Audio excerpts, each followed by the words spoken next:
Oh, the picture that was in the newspaper, that was taken last Christmas, and my niece was with me, and she said, oh, my God, look, there's a face. And we thought it looked very, very much like our Charles Beck.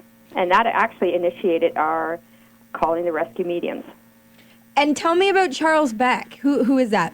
Charles Beck is the original owner of the Beck Manufacturing Company, the company that the museum used to be. Then what happened? Then everybody had a good look at it, and I showed it to my coworker because we have always had people hear things. Every staff member, every volunteer who has ever worked here has their own personal experiences. And I said, we really need to have the rescue mediums come in, and they're a television show. So we emailed them that morning, and they called us that afternoon. We're talking to Jan from the Penetanguishene Centennial Museum.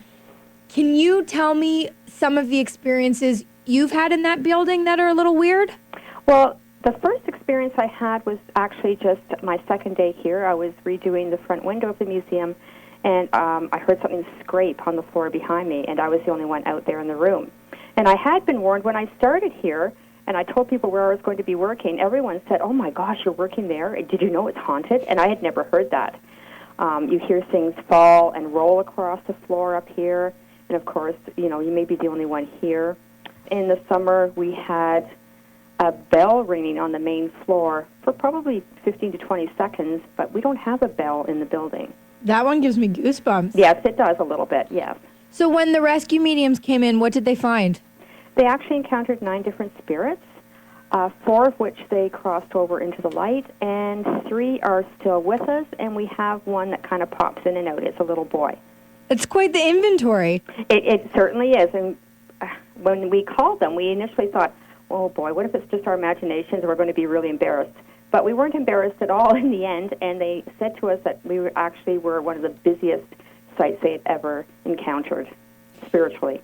Are you comfortable in the building at night alone?